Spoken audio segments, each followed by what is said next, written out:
You're listening to the Silicon Valley Podcast.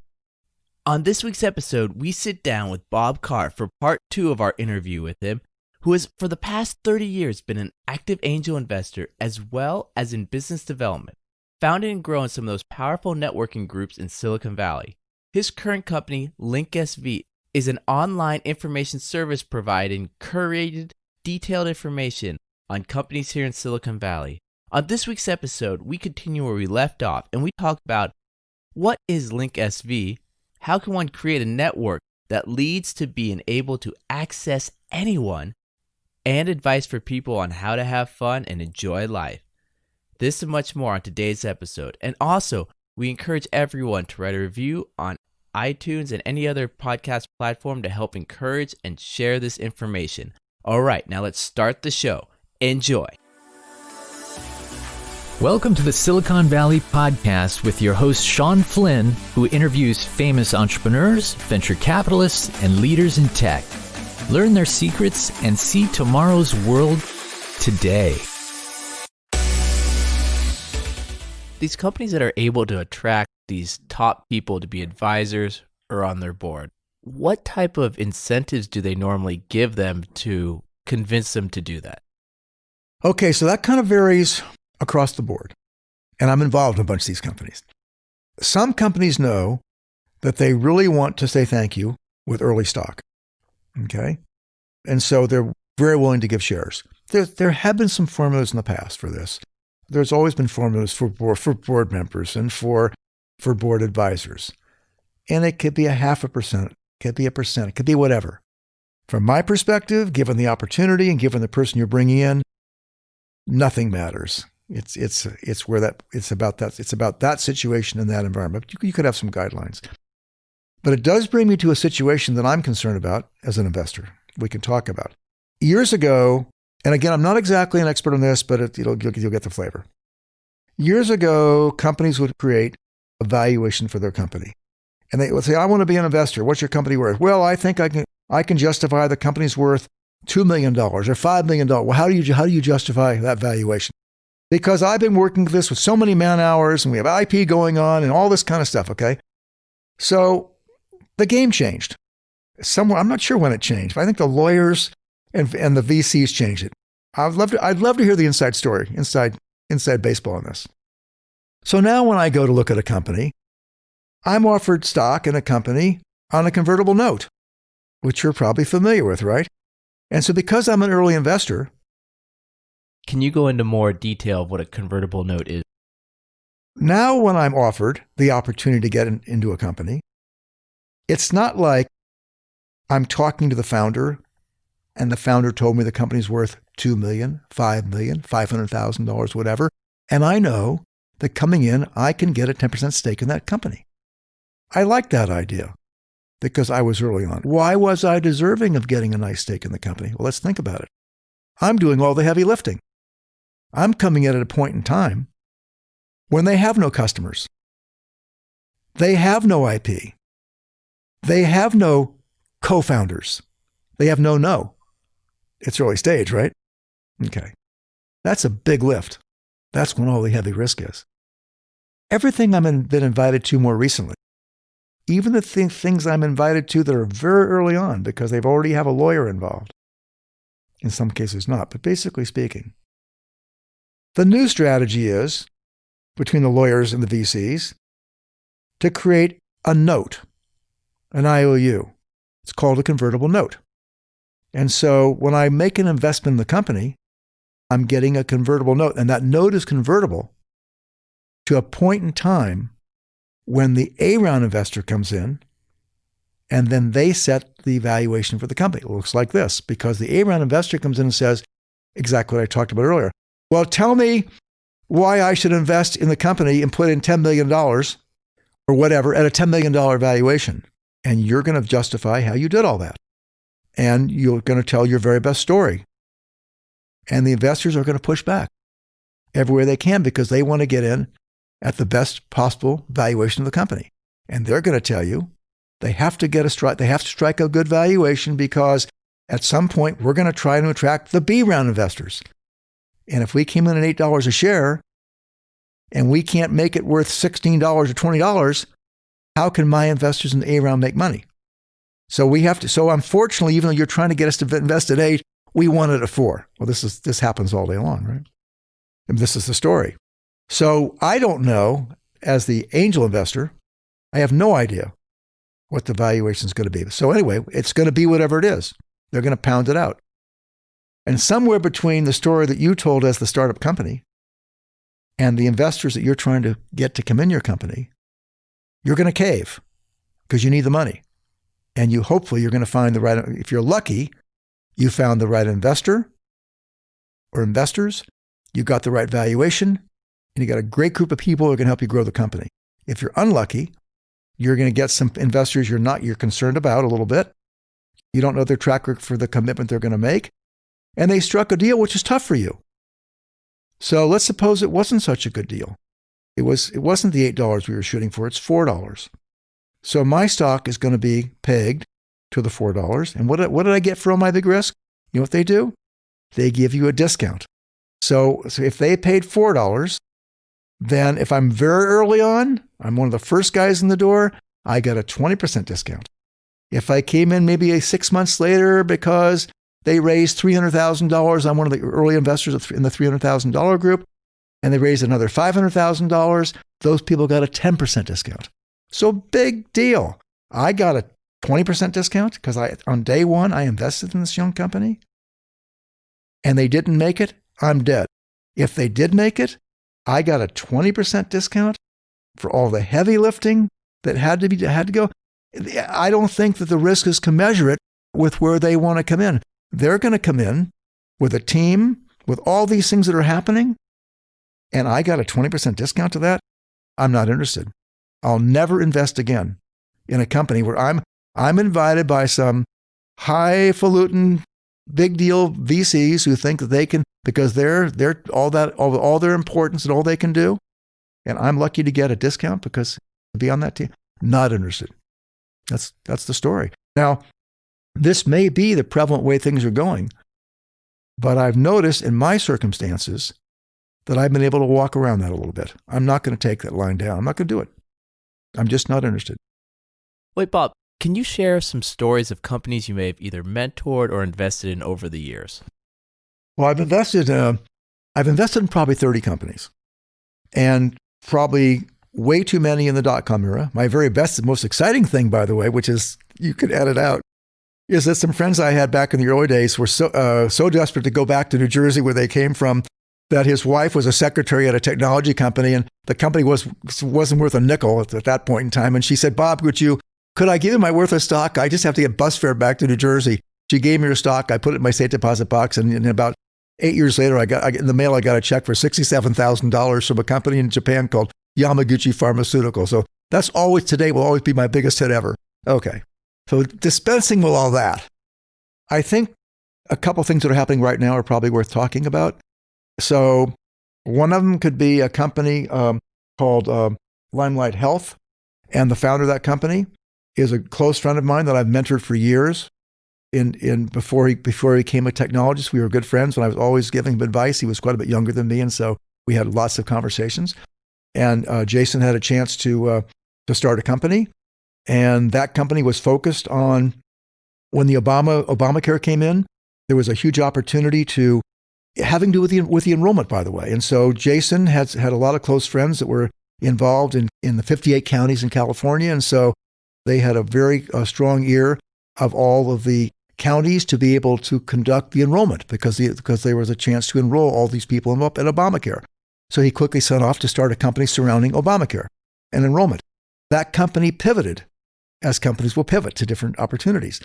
And that company pivoted to another thing, another project. And that project was going to be the major life insurance companies were interested in what he was doing because they wanted to be out, if you can picture this, in somebody's living room, talking to a customer to be able to give real-time quotations to people rather than we'll go back, do a plan for you and come back and see you in a week and a half when you've cooled off on the whole thing, right? So right there in the living room, they would have instant information.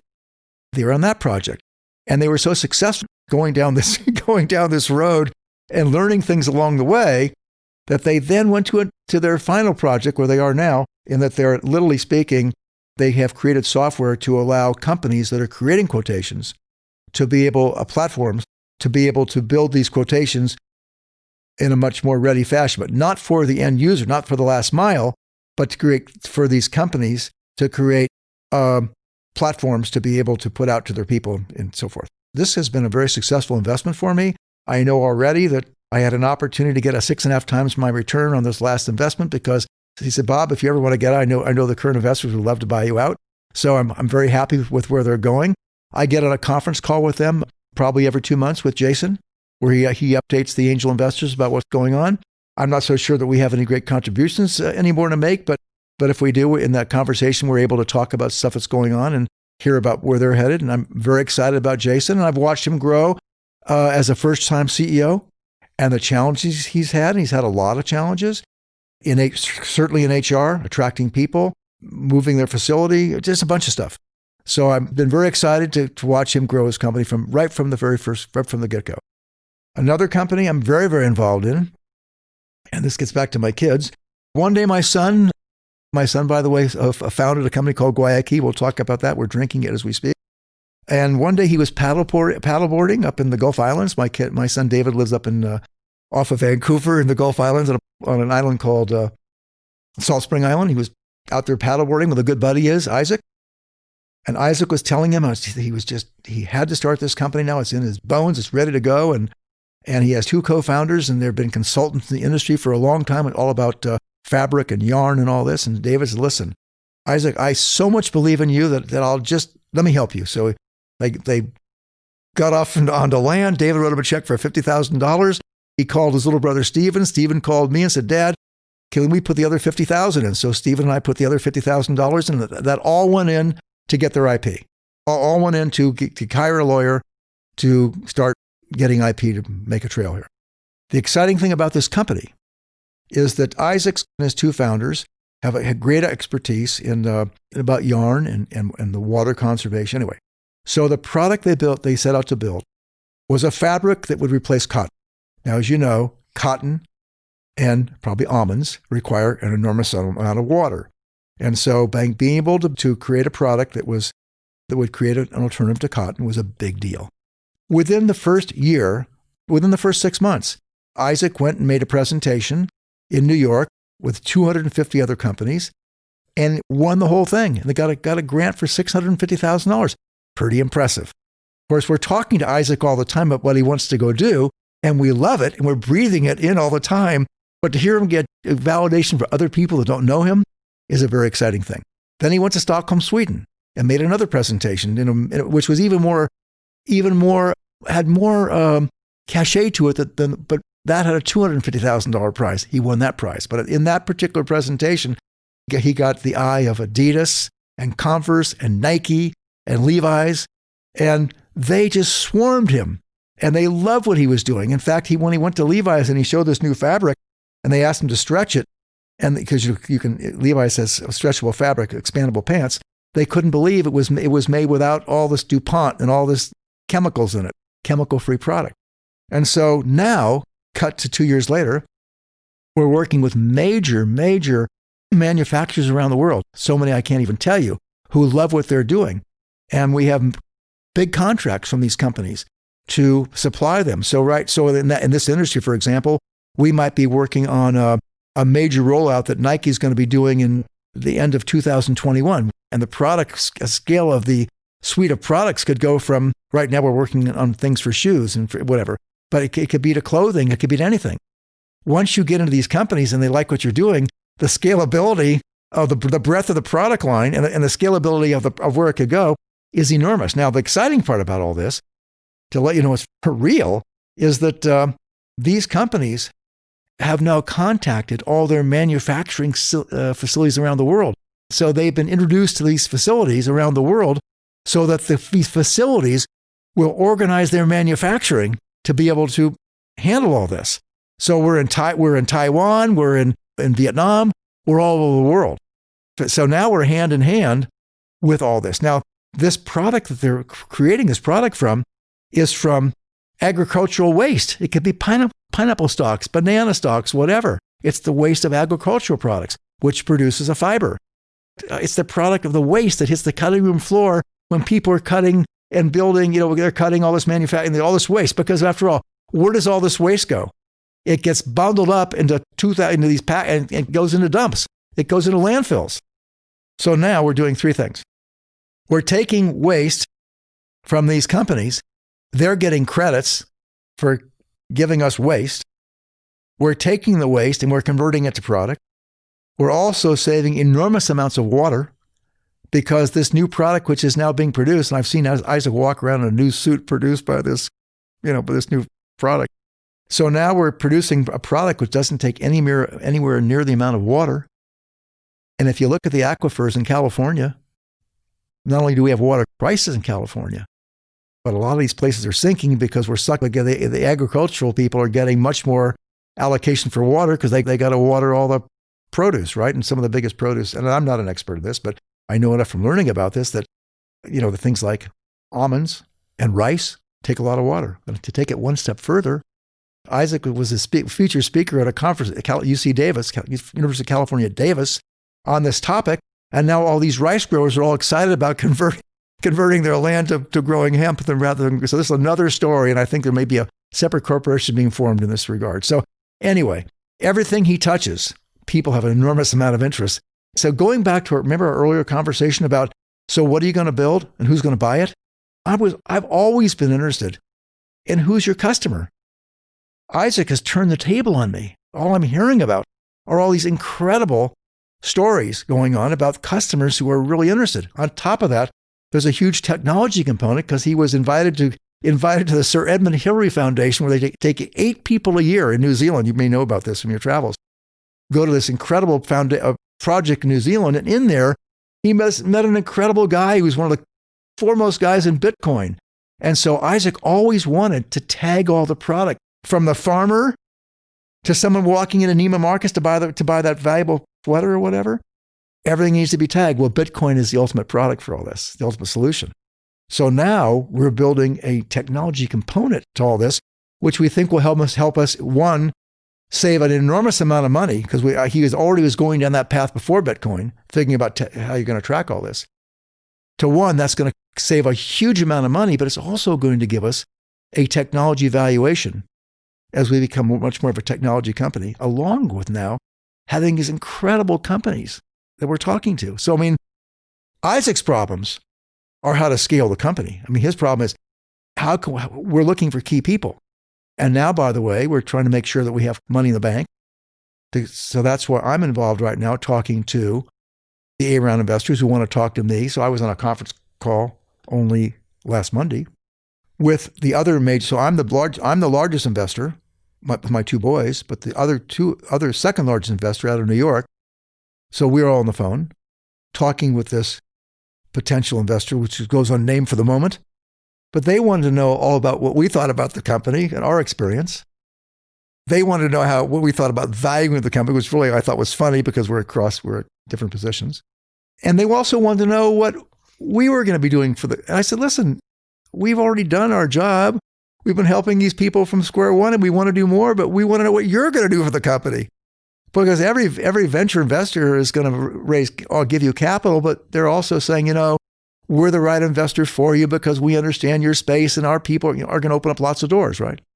That's their pitch. It's not just the money today. You want to know what they can do to help you. So I want to know what you can do to help us. So that was a very lively conversation both ways. It was very fun to be part of. And I can't say that I'm involved in all these but that happens occasionally, but that's a great place to be. But so in this case, we're in the process of doing this A round now because the company needs to raise their capital. And the issue now is when we're going to be raising the B round. So I talked to you earlier about you're always raising money. The minute you raise your A round, you're always looking at the milestones, what you're going to be able to accomplish, and the story you're going to be able to tell your B round. Because if you're going to raise $8 million here, the next round is going to be at $25 million or $30 million, or how you're going to justify that. So this is an ongoing story. You're always raising capital, and everyone's always talking to everybody else about the contribution they're going to make. And so it's more fun to be talking to a company that's on the rise as a company that's flat or declining. Those are very, very difficult conversations. So to find out more information about blockchain, Bitcoin, IoT solutions, Check out our past interviews with Ben Bartlett, Aman, that go into great detail about the whole supply chain and tracking. So wait, Bob, I did a little research. You have connections with venture lending, a venture lending firm. What is venture lending and what does it do? Well, first of all, think about this. Traditional banks can only lend when they have assets to lend against. So a lot of these small technology companies have nothing that they can lend against. Covenants of the bank don't allow them to make loans. So the first thing the banks want to do is they want to see you raise venture capital and put that money in the bank. And that's why Silicon Valley Bank is so successful, because the VCs are investing that money. So $5 or $10 million goes in the bank. They're not deploying all that money rapidly. The bank gets use of that money. But try to be a company who hasn't raised any capital, or is struggling to raise capital, or has raised some capital and can't raise any more capital. There's a whole lot of people out there that are lending money to companies. Then they're leasing companies. They're leasing on capital equipment. So venture lending, I think, would be characterized as companies that are willing to make investments beyond the covenants of what the traditional banks are willing to lend.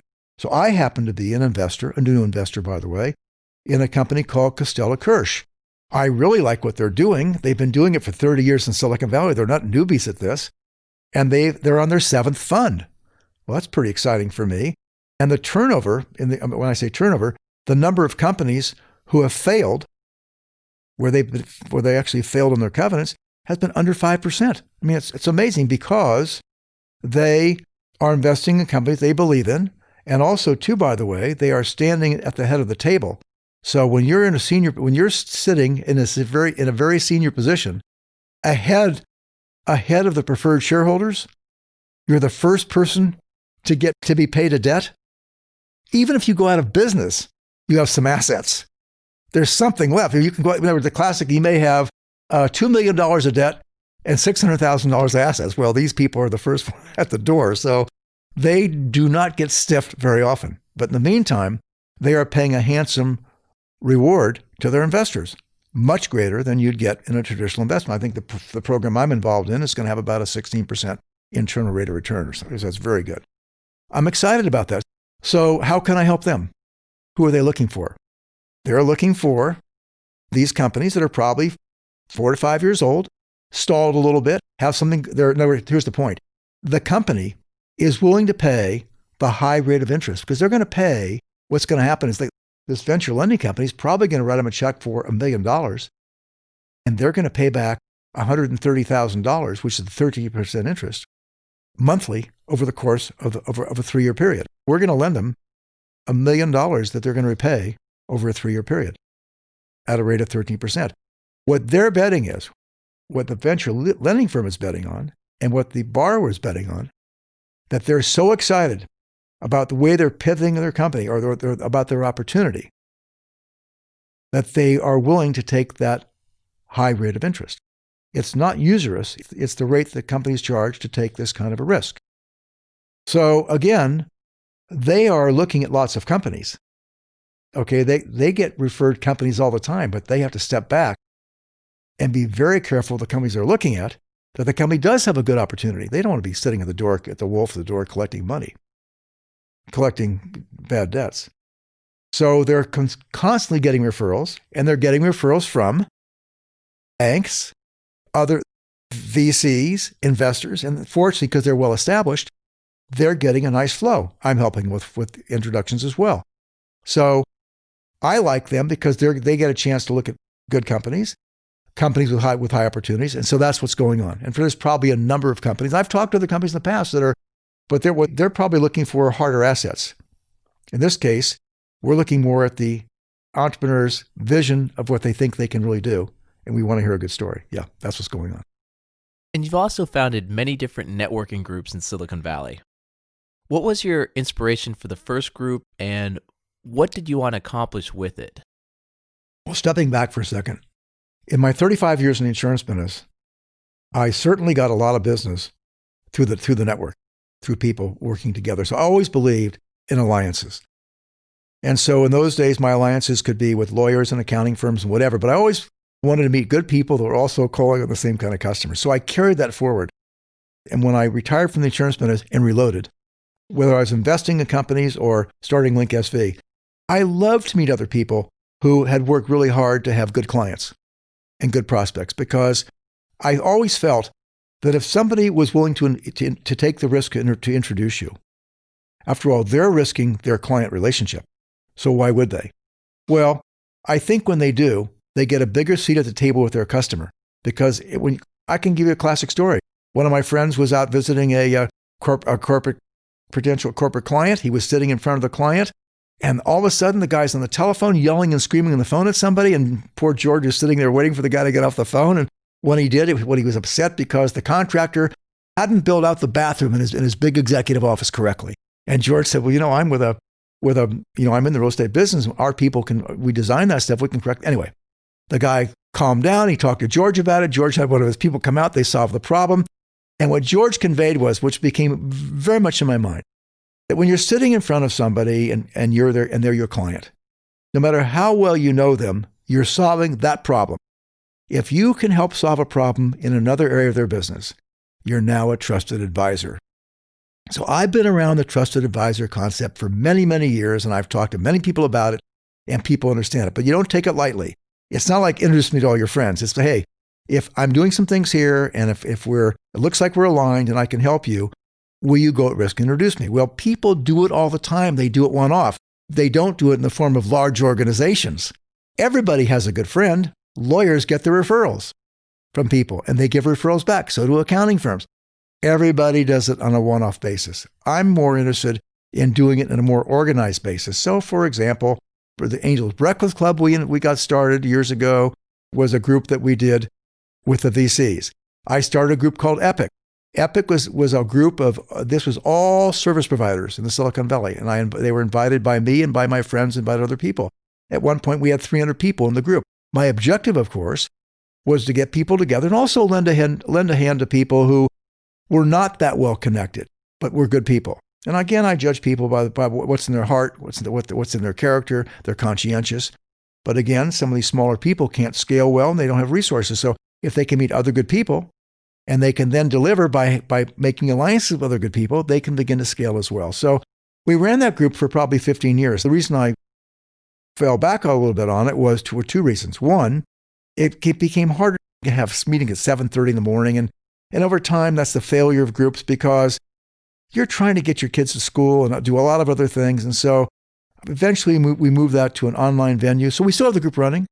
We still have a Yahoo group for it. And so people go on and they'll post a request. But I'm not working at it as conscientiously as I have in the past. So here's what happens when you have a group. What's the failure in groups, or how do you make groups run well? You have to have people that are passionate. They have to be passionate on wanting to support your concept. It just can't be me putting a group together with a lot of people saying, well, gee, where's my bit? What's happening next? No, anybody who joins part of a group has to be a group of the willing. They have to be passionate about the concept and passionate about wanting to help you make it grow. So as I'm starting things together these days, anybody I get involved in a group has to be really passionate about the idea, has to take ownership of the idea, and wants to help me make it grow. And I have a group like that right now, and I'm really excited about it because everybody there knows that it's only going to be successful if we all work together at it. But what have I joined together? It's a fintech group, and so we have people that are from all walks of fintech. We have a good law firm, we have a good accounting firm, we have a good group of interim financial people, we've got people doing onboard globally, we've got HR people, we have liability insurance people, we've got executive search people, and one from each group. And so it's a very, very good. So I'm very excited about the concept of it, but I'm going to work very conscientiously to make sure that although we may only be meeting physically 2 or 3 times a year, that people individually are getting together, sharing ways they can help each other, and so forth and so on. So that's the new venue, and it's not easy, and nobody's doing it on a regular basis, but I'm doing it. Bob, these groups sound amazing, but what is the best way to find the key people in a group, the key connectors? Okay. By the way, if I find a key connector, I might start a group around them. So on this particular group I started, I knew the next group that I wanted to start, I wanted to be a part of a good organization that could really grow in value, having a network around them. So I started the group with with Kathy Ryan. They have a very strong group called the Rose Ryan Group. They have 135 people. They're customer facing and they solve all kinds of accounting issues for early stage companies.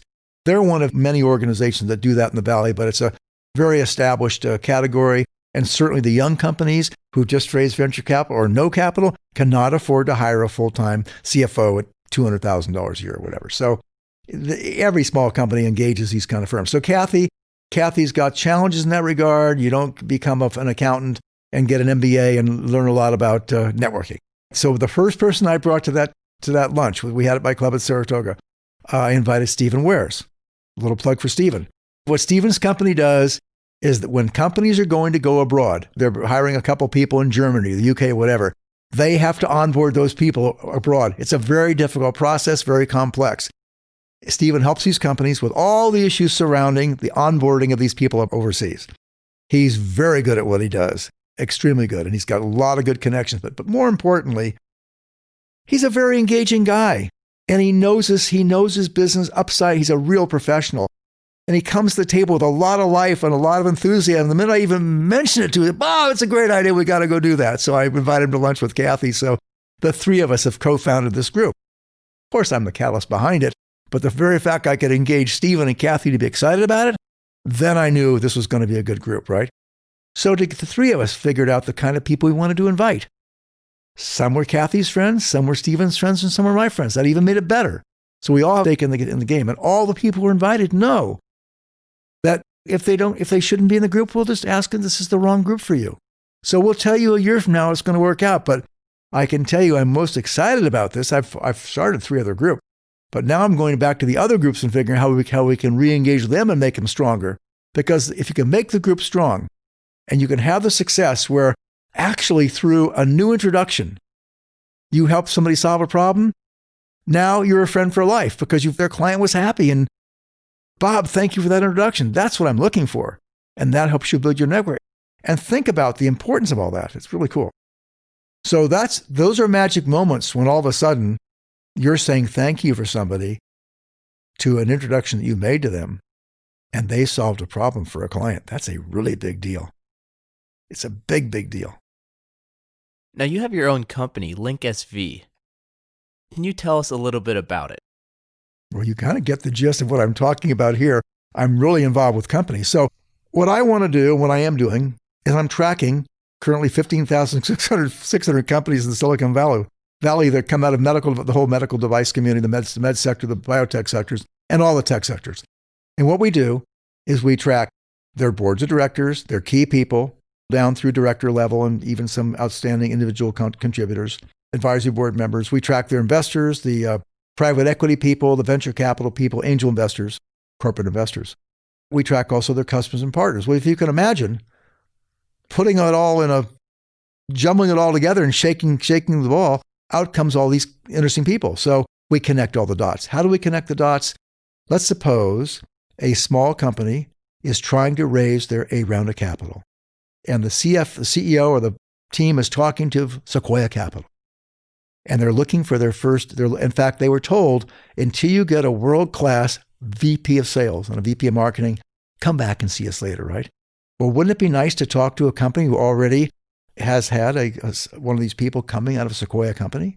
So we can go into LinkSV and put in Sequoia Capital, and we're looking for a VP of sales, and up will come 75 people who have worked in a Sequoia company. There's a use case for you, because that company says, geez, I should be calling these people. So when I said to you that I'm helping all these young companies, point them to how to raise capital, that could be a method. I could show them investors, VCs or angels who have raised capital, who have expertise in that area. That'd be a way. It's called connecting all the dots. Okay. So most of my customers, however, are service providers. So think of this. Anybody who's a service provider in Silicon Valley, when they're planning for their next year, this now being 2020, whoever they work with are probably going to up the ante and probably have to bring in another 10 or 15% new business. Going into the year, they probably lost 25% of their business just because of acquisition. 5% they didn't do a good job or lost some business, and 20% because companies got acquired. They have a really big delta of what they're trying to meet this next year. Where are they going to get that business? They're going to go back to everybody they know. You get a little tired asking the few people you know well. So what do? They go out to meetings, they try to meet people, all these things you think. They try to stay active and work the network. So our business proposition is, look, in LinkSV, we connect all these dots, and we'll show you all these interesting people you should be connecting with and all these target companies you should go after. The thing I'm thinking about these days, which is prevalent in my mind, is if you found a group of companies, let's make an example, second round companies that just raised a large amount of money in relation to their first round, 2 times the amount is normal, and you're excited to get 8 on top of your 4, then 12 million on top of 4 is a big deal. And that board of directors, those guys are very excited. So if those companies raised a bunch of capital and those are companies you want to meet, then you use LinkSV to see with our LinkedIn tags, who are the key people in those companies. So now you just click on that and see how you're connected. I'm connected to everybody. Everybody in Silicon Valley by second degree. It's hard to find someone not connected. So what would I do? I would see how I'm connected to that person, because now we share a whole bunch of first degree connections. And this happens to be every time I do this. Oh my gosh, here's all these people I know really well. Well, 2 events are going to happen. One is I'm going to select the most likely people who are connected at first degree to my target and how they might be able to help me make a connection.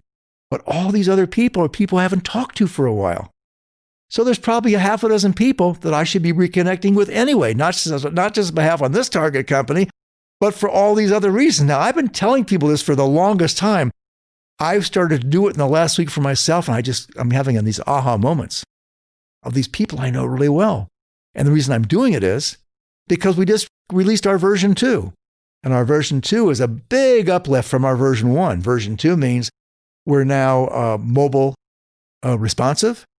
We have this newsletter now goes out to everybody on a daily basis. But 80% of people are on their smartphone, on their mobile. They're not looking at a PC like you and I might be occasionally.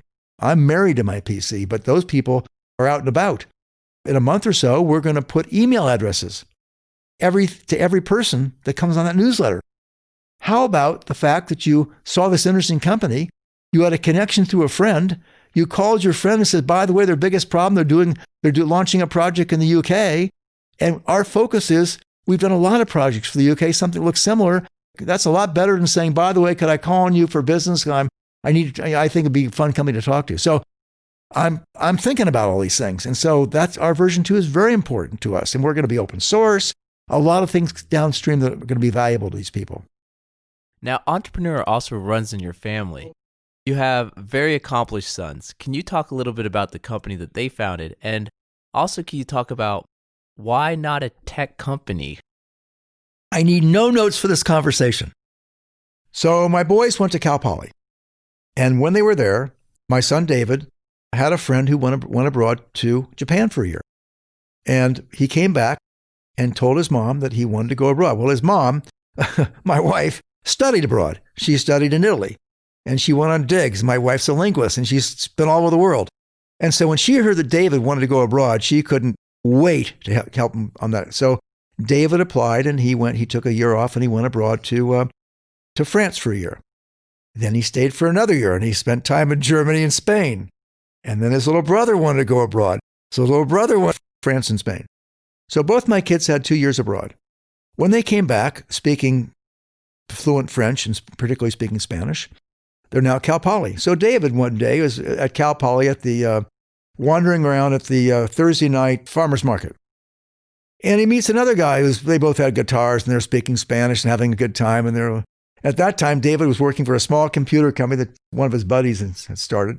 And so Alejandro was telling David about this dream he had to save this rainforest in Paraguay because his family owned this big, giant rainforest.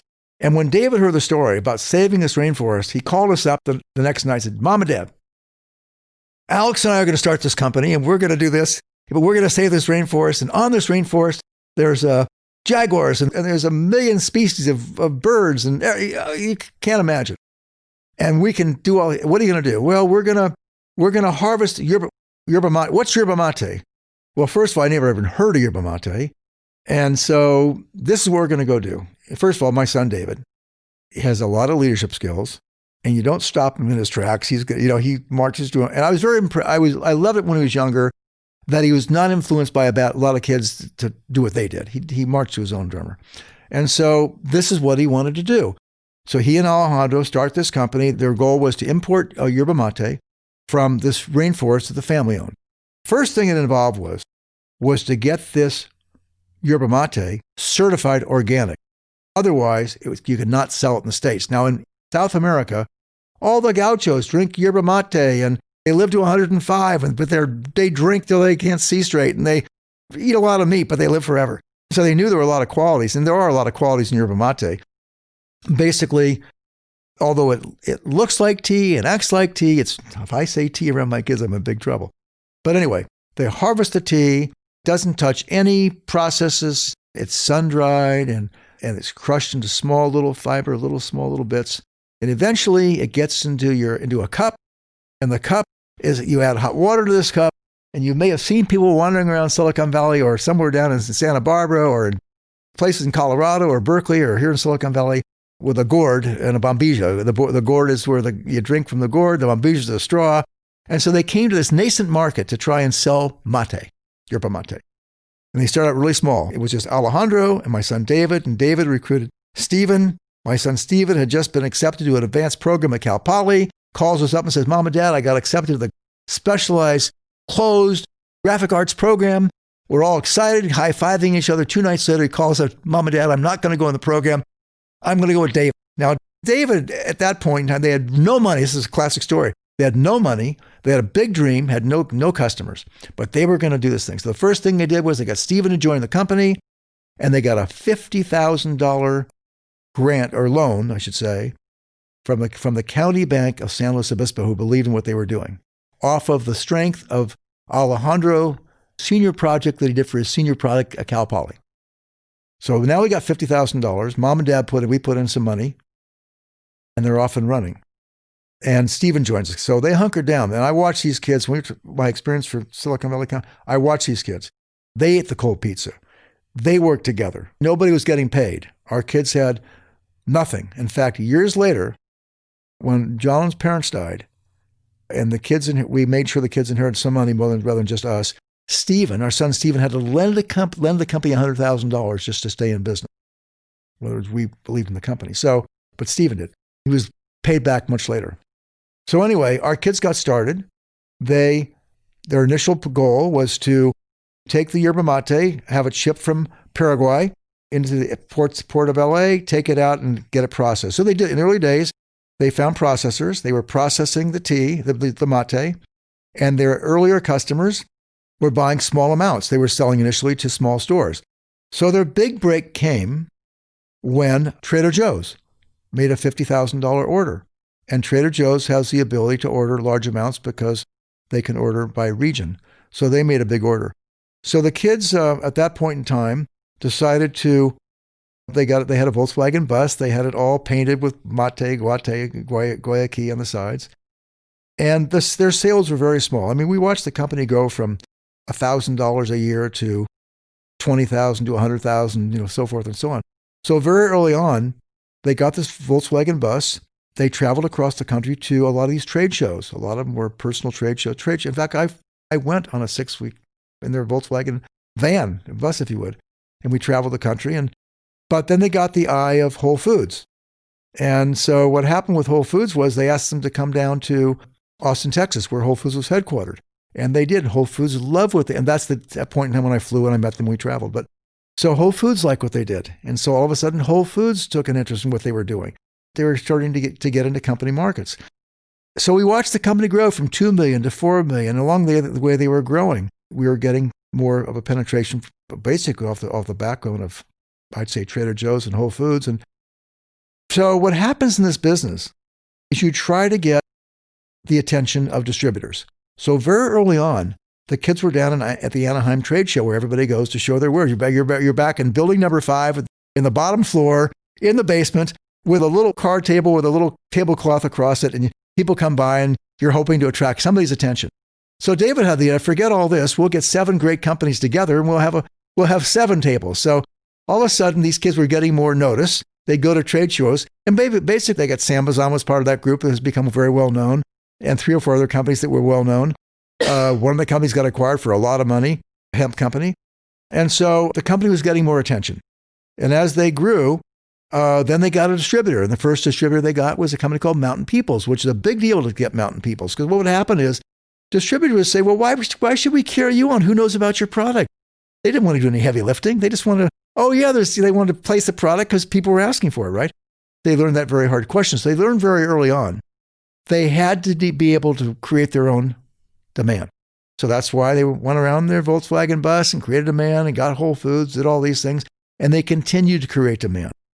And so they started doing very well, and they were growing at 25% a year. So I watched them go from 12 to 16 to 18 to 25 to 40. And now the company's doing over $100 million a year. Along the way, they outgrew Mountain Peoples, and they were then working with Unify. And Unify is the largest company in the country, in this community, doing these kind of products. And so they were with Unify, and that's how they helped them grow. But now the story gets even more interesting because we attracted a world-class person who knew how to grow companies in this space. And the guy was like a Navy SEAL, and he had done this globally. I mean, when I tell you a Navy SEAL. So Brian, we were courting Brian for a long time. And so about 2.5 years ago, Brian joined the company. And Brian is a global logistics genius. And we had also attracted a guy to the company who put a lot of his own money in, who became our marketing VP. And he knew Brian personally. So Brian joins the company. This whole new plan emerges. And here we are with Unify, this very large distributor. And the new plan was to take them out because we were going to build our own distribution system. So we now have about 250 vehicles that we lease from General Motors. They're the Chevy Bolts, they're energy powered. And they're driven by these individuals who now drive into these, what we call our hot pocket markets, or I call it hot pocket. Anyway, who are distributing into Santa Barbara, into Colorado, into Austin. Anyway, the strategy was to not do a lot of radio advertising and waste a lot of money. No, to go into our hot markets. Actually, my son David's major plan, we had to part with our first VP of marketing who wanted to do a lot of radio advertising. And so David developed this pocket strategy, which has become very successful. And so now we are very heavy in these small emerging markets. And subsequent to that, my son Stephen, who designed all the packaging for what you're drinking mate right now, he had to morph his position into another role because we have agencies doing things. And so Stephen now, because he has a good computer experience and knows about SEO and all this, has designed a strategy for the company to be able to understand our markets better, to understand the last mile, who the customers are. So now his software that has put together can identify our case sales, how they're growing in each segment, what we need to do. We can already tell you when a customer's going on a business trip. We can tell you the 7 stores within a half mile of his hotel, whatever. We have a lot of things we can do. Now our company has morphed into all these drivers. And incidentally, 100 of these drivers, and as many as we can hire, are coming out of incarcerated institutions because these people are getting released. And the fellow who runs that program had done 10 years of hard time in prison. And he's also been acknowledged and photoed with President Obama because this young man is reformed. We have hired all these people from the prison system, and nobody has gone back to prison. We're very, very proud of this program. And we're traveling the country trying to find the right kind of people to bring in that program. But anyway, so we've replaced a good deal of Unify, and we still have Unify engaged in some places. But this whole program, identifying our strong markets and growing that way, has become a very strong part of our company, ethos of the company. And it's going to continue that way. And of course, our direct-to-sale program has become very important. Yeah. So what's some advice you can give parents out there to encourage entrepreneurship with their own children? Well, first of all, both my kids told me at different stages they were going to join the startup company. I had to bite my tongue because I had actually invited David to come up to Silicon Valley from Cal Poly. I had personal connections at Silicon Valley Bank and also Seagate with the CFO out there. I got David some really strong introductions, and he said, "Dad, that's not what I want to do. I've been gone to school in Europe and all these things." He was thinking, had a different viewpoint of what he wanted to do in life. So I had to step back and sort of, which was hard for me. We wish you the best of luck. And I said, look, you need to go. And from my perspective, my kid should have gone somewhere and worked for a large company and get a lot of experience. Most parents would think that way. Look, I don't understand what you're trying to do, but I know one thing. If you go to work for a large company, they're going to spend a lot of money on you and give you a lot of training. And this is what happens if you're lucky to get engaged with a large company. They'll pour $700,000 of dollars of you into training and experiences. And then when you get some experience, you can then branch off. Well, that's the training. That was my thinking. However, a lot of young people today, with the growth of the internet, are very attracted, and a lot of their friends are starting companies very early on. I'm not sure they know the journey, how hard it is, but then again, they're learning life's experience.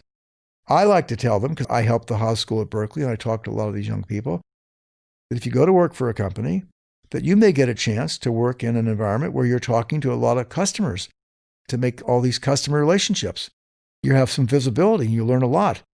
If you're laboring trying to build this small little company in darkness with no customers, and it goes nowhere, maybe you learn nothing about the customer, which is so vitally important. What you learned was the death knell for a small product. I'm not sure how good that is, how all that translates. I'm sure you learned something. So I think there's a big risk for these young people today that are going to go out because it's so alluring to join a company. I'm not sure what the great value is. So I'm still telling people, unless you have this incredible world-class experience that it's just so compelling, you almost have to drop out of school for it or whatever. You should give some thought to, if you had the ability to do some internships that are paid with good companies, you're going to learn a lot. And when you look at all these people that are joining the venture capital firms, go look at their resumes. They've done a lot of internships, paid and unpaid. Invaluable set of experiences. So I think school's out on this. But as far as parents are concerned, I think they need to understand that we all came out of a different environment. My parents came out of the Depression. So I have a little bit of Depression mentality. And that's why I'm fortunate that I saved my money. I've made good investments. I've been cautious what I've done. And I take my risks when they're measured, when I can afford to take a risk. And that's why I go all in some of these early stage companies, but I can afford to take a loss, whatever. But these young people haven't thought of it necessarily about that. But maybe they can still live at home and say, I don't know.